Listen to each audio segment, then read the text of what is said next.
Hello बच्चों, स्वागत है आपके इस बहुत ही खास वीडियो में जिसमें हम चैप्टर नंबर 1 कर रहे थे साइंस का, जिसका नाम है chemical reaction and equations.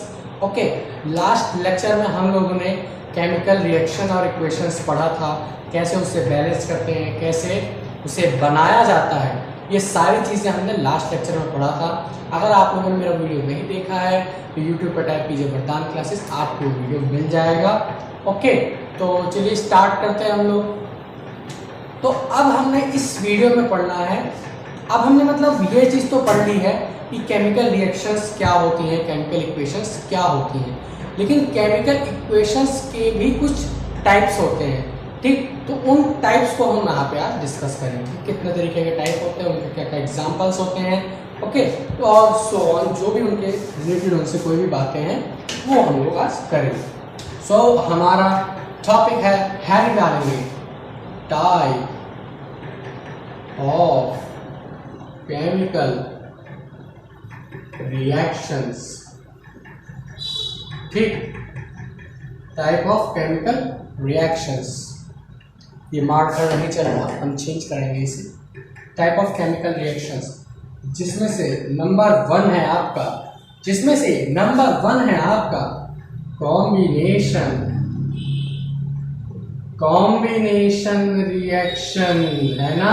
Combination reaction, as the name suggest, combination means दो से अधिक चीजों को आपस में जोड़ देना या कंबाइन कर देना। फॉर एग्जाम्पल, आपके मान लीजिए आप लोग 31 को स्कूल गए, 31 जुलाई, अरे सर स्कूल जाने की तो बात नहीं करो, हाँ जी, 31 जुलाई को आप लोग स्कूल गए। ठीक, और मान लो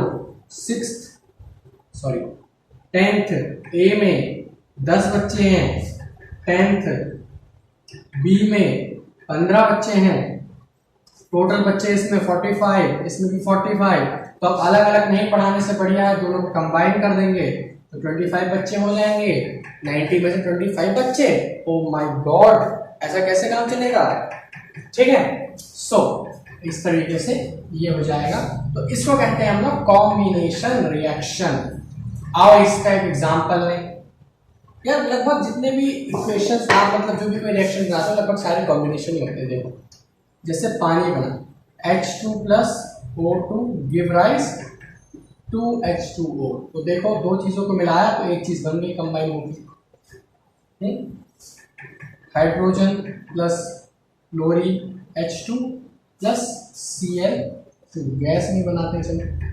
ठीक, सो HCl2 लग गया।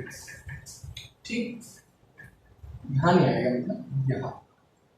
ओके, सो ये बन गया। देखो ये भी कॉम्बिनेशन रिएक्शन ही है। ठीक, यानी कि दो कोई भी प्रोडक्ट मतलब रिएक्टेंट्स को आपस में कंबाइन कराएंगे तो प्रोडक्ट जो बनता है तो उसे हम क्या कहते हैं, कॉम्बिनेशन रिएक्शन। क्या कहते हैं हम लोग, combination reaction. For example, calcium oxide plus H2O CaOH2 plus heat. जब कभी भी हम कैल्शियम ऑक्साइड को जल के साथ क्रिया कराते हैं तो हमारे पास बचता है calcium hydroxide which is a base. So देखा आपने, तो ये था एक कॉम्बिनेशन रिएक्शन। हाँ, वो बात एक अलग है कि यहाँ से हीट निकल रही है तो ये एक्सोथर्मिक रिएक्शन भी है। ये भी ध्यान देखो कि जहां पे हीट निकलती है इसे हम कहते हैं एक्सोथर्मिक। एक्सो यानी कि एग्जिट से एक्सो को कंबाइन कर लो, समझ जाओगे एक्सोथर्मिक और एंडोथर्मिक में अंतर। ठीक, तो ये है कॉम्बिनेशन रिएक्शन। तो आपने कुछ एग्जांपल्स देखे इनके। अब बात करते हैं हम लोग डीकंपोजिशन रिएक्शन की। मतलब अब तो जोड़ लिया हमने, अब तोड़ेंगे। मतलब अब तक तो जोड़ा था लेकिन अब तोड़ेंगे। सो नंबर 2 है, नंबर 2 क्या है, डीकंपोजिशन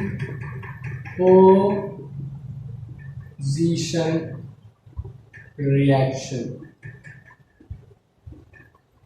डीकंपोजिशन रिएक्शन ऐसी रिएक्शन जिसमें हमें कॉम्प्लेक्स कंपाउंड को उनके छोटे छोटे एटम्स, छोटे छोटे मॉलिक्यूल्स में ब्रेक डाउन करते हैं। फॉर एग्जाम्पल CaOH2 यानी कि calcium hydroxide which is slaked lime. Slaked lime भी कहते हैं इसे हम साइंस की भाषा में, अभी अरिमा कृष्ण डॉक्टर है, ठीक। इसको हमने हीट किया, यहाँ पे इस तरीके से सिंबल लगाते हैं हम लोग जब ऐसा करते हैं, तो ये इसका मतलब हीट होता है। ये नहीं लगाना तो डायरेक्ट हीट लिख दो। सो हमने इसको हीट किया, हीट करने से ये कैल्शियम प्लस H2O में ब्रेक डाउन हो गया। आया समझ में? सो अभी अभी हमने ठीक इसी को कॉम्बिनेशन किया था, ठीक इसी का उल्टा डीकम्पोजिशन रिएक्शन किया, लेकिन कुछ चेंजेस है भाई, कुछ चेंजेस हैं। इसमें हमने एनर्जी नहीं देनी पड़ती, इनको आपस में हमने मिक्स किया, एनर्जी नहीं देनी पड़ी, एनर्जी बल्कि रिलीज होती है, उल्टा केस है। लेकिन यहाँ पे हमने एनर्जी देनी पड़ेगी, फिर जाके ये ब्रेक डाउन होंगे, ठीक। मान लो यार थोड़ा सा रोमांटिक हो जाते हैं। जैसे मान लो ये एक लड़का, अरे थोड़ा मोटा हो गया यार, पसंद भी नहीं करेगी कोई, ठीक। और ये एक लड़की, ठीक है, थोड़े बाल बना दिए ताकि लड़की लगे, ठीक। ये लड़का लड़की आपस में, मतलब समझ रहे हो ना बात। और मान लो लड़की के पापा गुस्से में, बिल्कुल गुस्से में, और एनर्जी लगाई अपनी इन्होंने और इन दोनों को अलग कर दिया, यानी कि इसको लेके भाग गए विदेश, इसके पास इतने पैसे नहीं है कि जा सके। सो इस रिएक्शन को हम क्या कहते हैं? डीकम्पोजिशन रिएक्शन, ठीक। चल बहुत बढ़िया, अच्छा एग्जांपल है, इससे अच्छा एग्जांपल और क्या दें? एक एग्जांपल और ले लें, आओ एक एग्जांपल और ले लेते हैं, एक एग्जांपल और ले लें, H2O का एग्जांपल लेते हैं। अब ये मत कहना कि पानी को गर्म करोगे तो हाइड्रोजन अलग हो जाएगा, ऑक्सीजन अलग हो जाएगा, ये तो सिर्फ बता रहा हूं मैं, आप इसको फिजिकली टेस्ट नहीं कर सकते।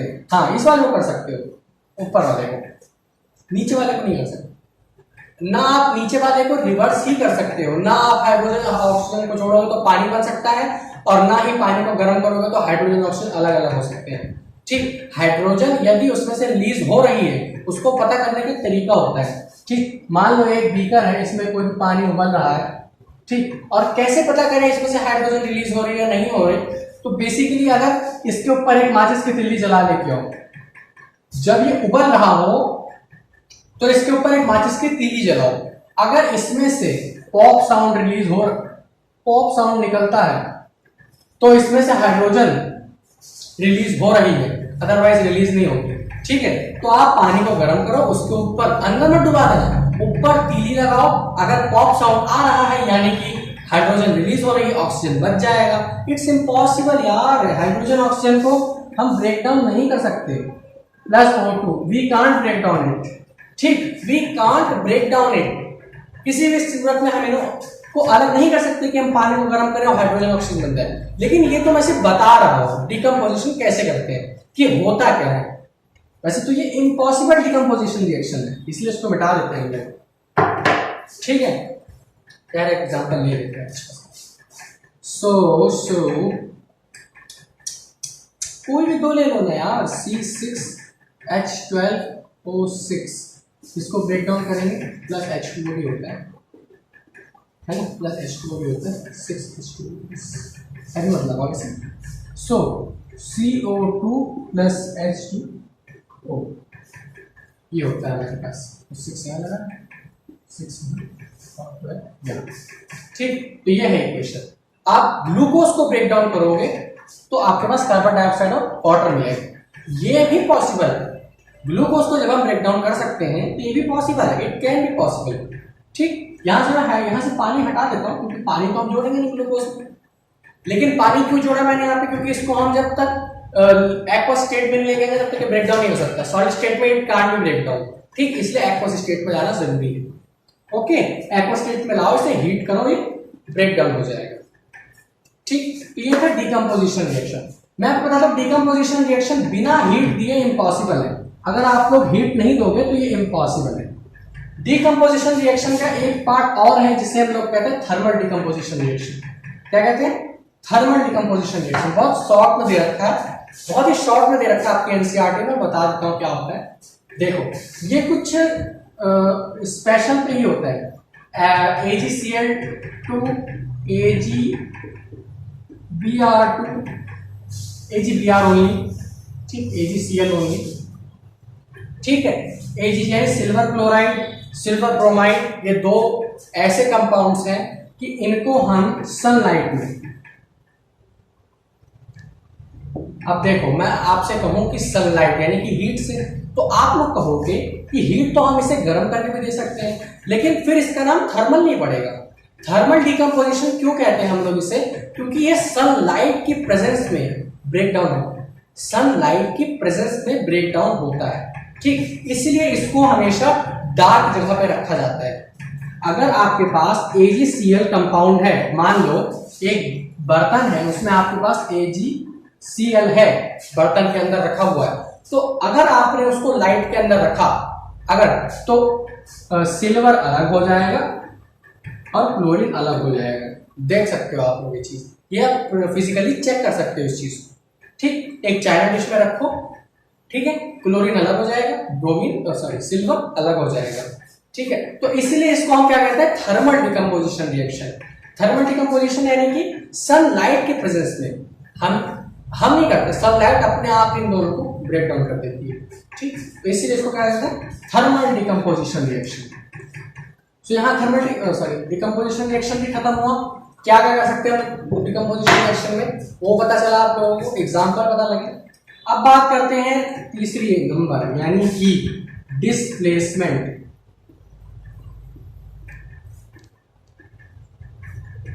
डिस्प्लेसमेंट रिएक्शन में लिखना पड़ेगा क्या? चलिए, displacement reaction.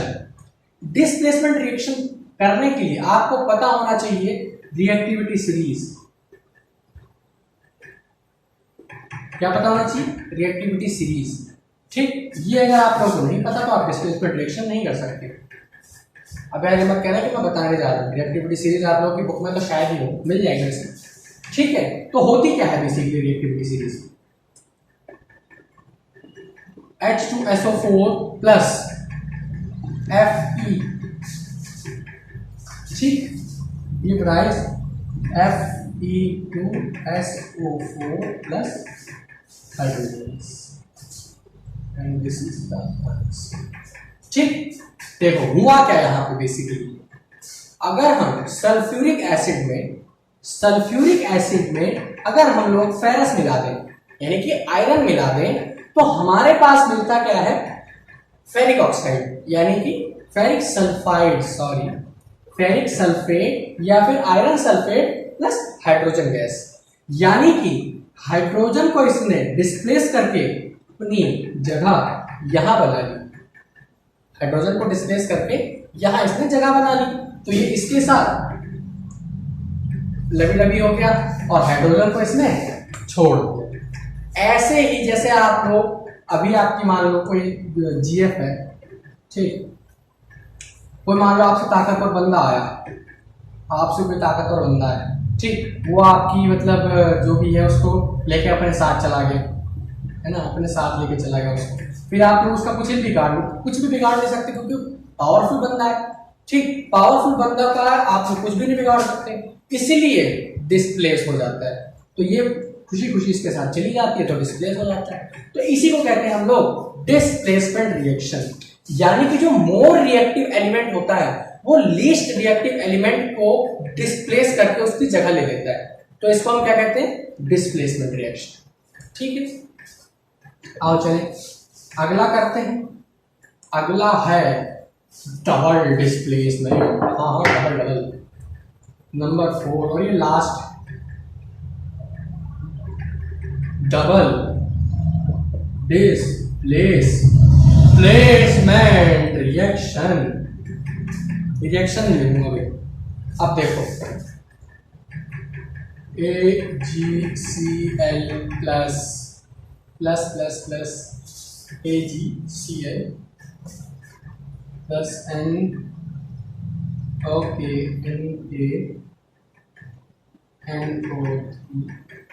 give rise NaCl plus AgNO3। सो ये रिएक्शन देखो आपको, रिएक्शन चेक करो। Ag पहले किसके साथ था? क्लोरीन के साथ, लेकिन सोडियम सबसे ज्यादा रिएक्टिव एलिमेंट होता है तो इसने Ag को यहाँ से रिमूव कर दिया। ठीक, तो इसने यहाँ से Ag को यहाँ से रिमूव कर दिया। रिमूव करने के बाद तो ये बना NaCl, लेकिन अब ये जो Ag है ये खाली बैठ गया। तो इस Ag ने कहा, मतलब इस NO3 ने कहा कि तुम हमारे साथ आ जाओ। तो यहां से AgNO3, यानी कि एक डिस्प्लेस दूसरा डिस्प्लेस। यहां से आखिरकार Na भी तो डिस्प्लेस हुआ। अब भले ही उसने इसको हटाने के लिए हट गया हो वहां से, लेकिन यहां से वो भी तो डिस्प्लेस हो गया, यानी कि दो आपस से अलग अलग हो गए, यानी कि आपस में इन दोनों ने एक्सचेंज ऑफर खेल लिया। यानी कि तुम हमें सोडियम दो, हम तुम्हें सिल्वर देंगे, तुम हमें सोडियम दो, हम तुम्हें सिल्वर देंगे। वाह क्या बात है, सुभाष चंद्र बोस के भाई लगते हैं, है ना। तुम हमें सोडियम दो, हम तुम्हें सिल्वर देंगे। वाह, ठीक है, आई बात समझ में। तो ये था double displacement reaction. So type of reaction का वीडियो अभी खत्म नहीं हुआ है, अभी आपको दो प्रकार के और पढ़ने हैं। तो उससे पहले बात करते हैं हम लोग ऑक्सीडेशन। ऑक्सीडेशन, ठीक, oxidation reaction as the name suggest oxidise हो जाना।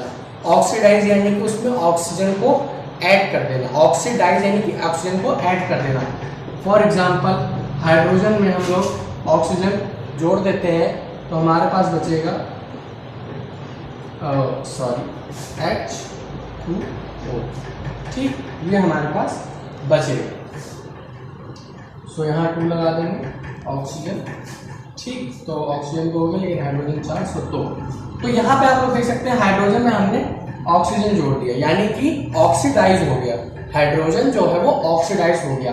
इसको हम साइंस की भाषा में वाटर के अलावा इसको हाइड्रोजन ऑक्साइड भी कह सकते हैं। हाइड्रोजन ऑक्साइड जैसे कार्बन प्लस ऑक्सीजन होता है CO2, ठीक, यहाँ पे आप लोग देख सकते हो ऑक्सीजन जो है वो कार्बन के साथ ऑक्सीडाइज हो गया, इसलिए इसको हम क्या कहते हैं? Carbon dioxide. इसको हम क्या कह सकते हैं? हाइड्रोजन डाइऑक्साइड, ठीक। क्यों कहते हैं वो? अब यहाँ पे हम लोग हाइड्रोजन को डाइऑक्साइड नहीं कहेंगे। क्यों? क्योंकि यहाँ पे जो ऑक्सीजन के जो वैलेंसी है वो ऑक्सीजन के जो एटम्स है वो 2 है, तो 2 एटम इसलिए हम लोग डाइऑक्साइड बोलते हैं। 3 ऑक्साइड होते तो ट्राइऑक्साइड बोलते हैं। यहाँ पे सिर्फ और सिर्फ एक ही है, इसलिए इसको हम सिर्फ और सिर्फ हाइड्रोजन ऑक्साइड बोलेंगे, ठीक। इसी के लिए मैग्नीशियम प्लस O2 MgO बनता है, ठीक, MgO बनता है, और यहाँ पे 2O2, ठीक। तो आप लोग देख सकते हो सिंपल एक ऑक्सीजन है तो इसको मैग्नीशियम ऑक्साइड बोलते हैं। यहाँ पे 2 ऑक्सीजन है इसलिए कार्बन डाइऑक्साइड बोलते हैं। नाइट्रोजन के साथ भी सेम केस है, नाइट्रोजन डाइऑक्साइड बनता है, कभी नाइट्रोजन ऑक्साइड नहीं बनेगा, ठीक। तो जिसके साथ 2 ऑक्सीजन उसके डाइऑक्साइड, 3 ऑक्सीजन ट्राइऑक्साइड, और 4 दिए तो अलग बात है, ठीक। तो ये तो सिंपल ऑक्सीडेशन, ठीक, ये सिंपल उसकी रिएक्शन है। यानी कि अगर आपसे पूछे ऑक्सीडेशन क्या होता है, तो सिर्फ और सिर्फ ऑक्सीजन को ऐड कर देना ही, किसी भी कंपाउंड, किसी भी एलिमेंट के साथ ऑक्सीजन को ऐड कर देना, किसी भी एलिमेंट के साथ ऑक्सीजन को ऐड कर देना ही ऑक्सीडेशन कहलाता है, ठीक। सिंपल सी बात है ऑक्सीडेशन में। अभी आपके जानने लायक कुछ भी नहीं है, बस इतना समझ लो कि ऑक्सीजन को ऐड करना ही ऑक्सीडेशन कहलाता है, ठीक। अब बात करते हैं हम लोग रिडक्शन की। रिडक्शन,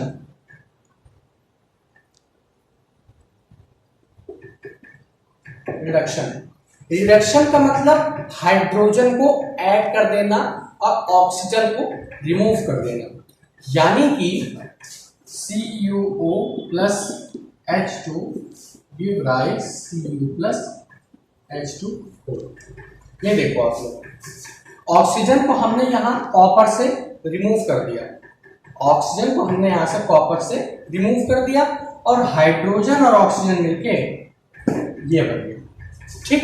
कॉपर को हमने हाइड्रोजन के साथ रिएक्शन कराया तो हमारे पास मिलता है कॉपर प्लस वाटर, ठीक। तो यह था सिंपल रिडक्शन की प्रोसेस। आप लोग देख सकते हो ऑक्सीजन यहां से रिमूव हो गया और यहां पे ऑक्सीजन के साथ हाइड्रोजन ऐड हो गया। देख लो दोनों की दोनों कंडीशन सेटिस्फाई कर रही है। ऑक्सीजन रिमूव हो गया, हाइड्रोजन ऐड हो गया, ठीक। आई बात समझ में? ये तो सिंपल रिडक्शन प्रोसेस। अब आप लोग इसी में देख सकते हो ऑक्सीडेशन और रिडक्शन दोनों ही हो रहा है। कैसे? देखो रिडक्शन ऑक्सीडेशन, और इन दोनों रिएक्शन को एक साथ हम लोग कहते हैं रिडॉक्स रिएक्शन। रिडॉक्स रिएक्शन जब दोनों एक साथ हो रहे हो, यानी ऑक्सीजन ऐड हो रहा हो, सॉरी ऑक्सीजन ऐड भी हो रहा है, हाइड्रोजन भी ऐड हो रहा है, ऑक्सीजन हट भी रहा है, तीनों चीजें हो रही है इसमें रिडॉक्स रिएक्शन। ये रिडॉक्स रिएक्शन का भी एक बहुत अच्छा एग्जांपल है। रिडॉक्स रिएक्शन का भी बहुत ही अच्छा एग्जांपल है। देखो ऑक्सीजन यहां से रिमूव हो रहा है, ठीक, ये किसकी लिमिट, ये किसकी है कंडीशन, रिडक्शन की, ऑक्सीजन यहां से रिमूव हो रहा है। दूसरी चीज हाइड्रोजन यहां पे ऐड हो रहा है, हाइड्रोजन ऐड हो रहा है, ये भी किसकी कंडीशन है, रिडक्शन की। लेकिन एक चीज और देखो ना, यहाँ ऑक्सीजन भी तो ऐड हो रहा है, ऑक्सीजन भी तो ऐड हो रहा है पानी के साथ, तो ये किसकी है, ये ऑक्सीडेशन की है। तो आप लोग देख सकते हो इसमें ऑक्सीडेशन की भी एक कंडीशन सेटिस्फाई कर रही है, रिडक्शन की दोनों की दोनों ही कंडीशंस सेटिस्फाई कर रही है, यानी कि इस ऐसी रिएक्शंस को हम रिडॉक्स रिएक्शन भी कहते हैं। ठीक, आप लोग इसको रिडक्शन के तौर पर भी ले सकते हो, ऑक्सीडेशन के तौर पर भी ले सकते हो, रिडॉक्स रिएक्शन के तौर पे भी ले सकते हो।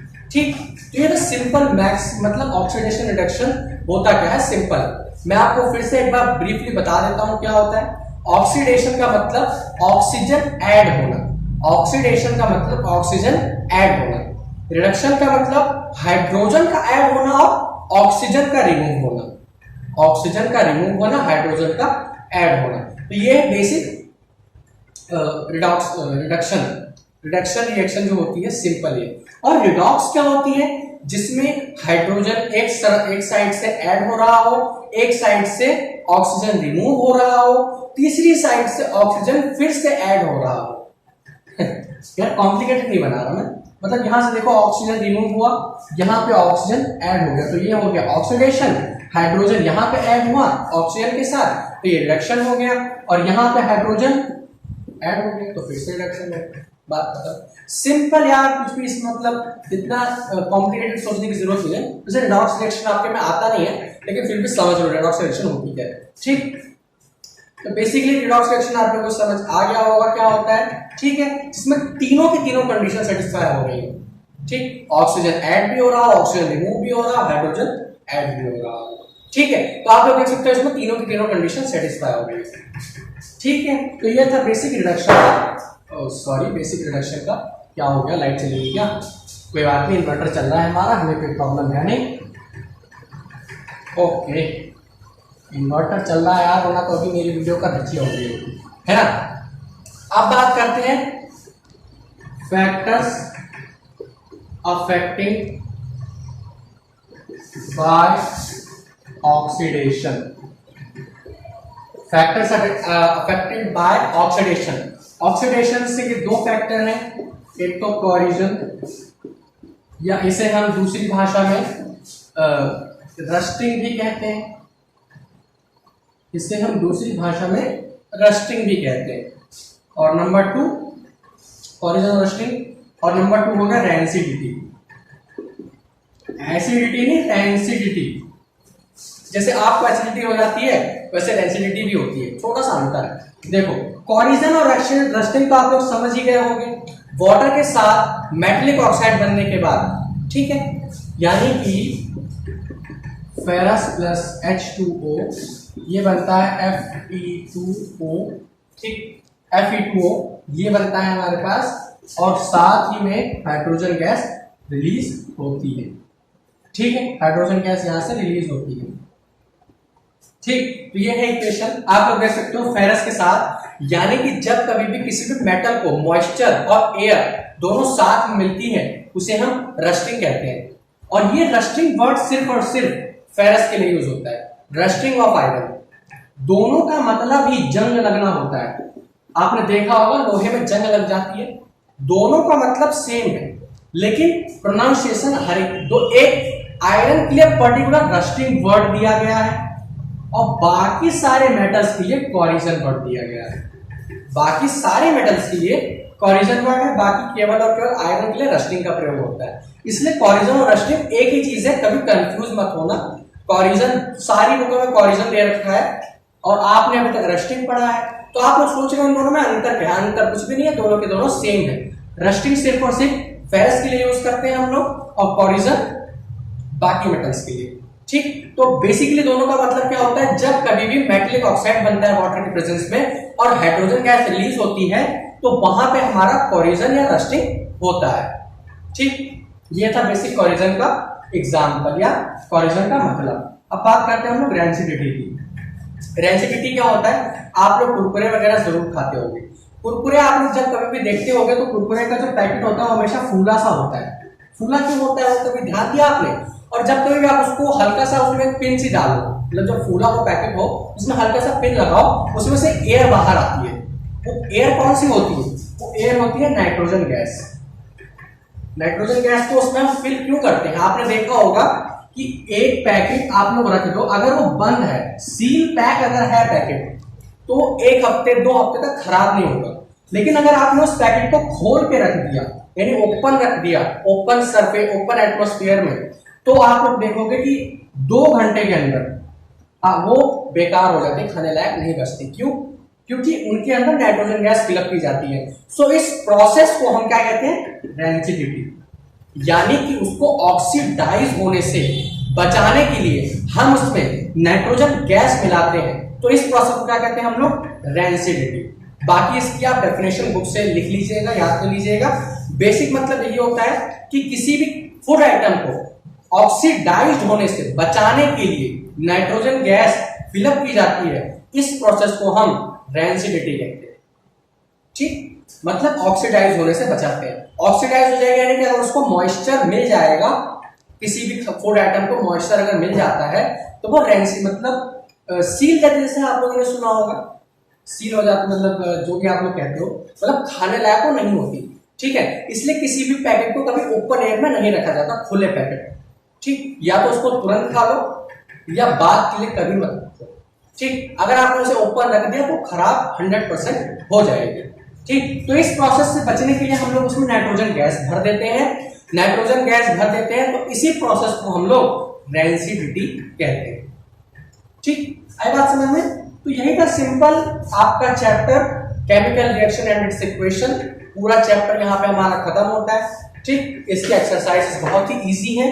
अगर आपको कोई भी प्रॉब्लम आती है उनको सॉल्व करने में तो आप नीचे कमेंट बॉक्स में पूछ सकते हैं, अदरवाइज मैं उसके लिए भी एक सेपरेट वीडियो बना दूंगा।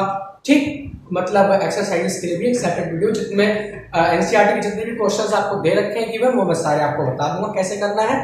ठीक, तो ऑल द वेरी बेस्ट, पढ़ाई करते रहिए। All the best.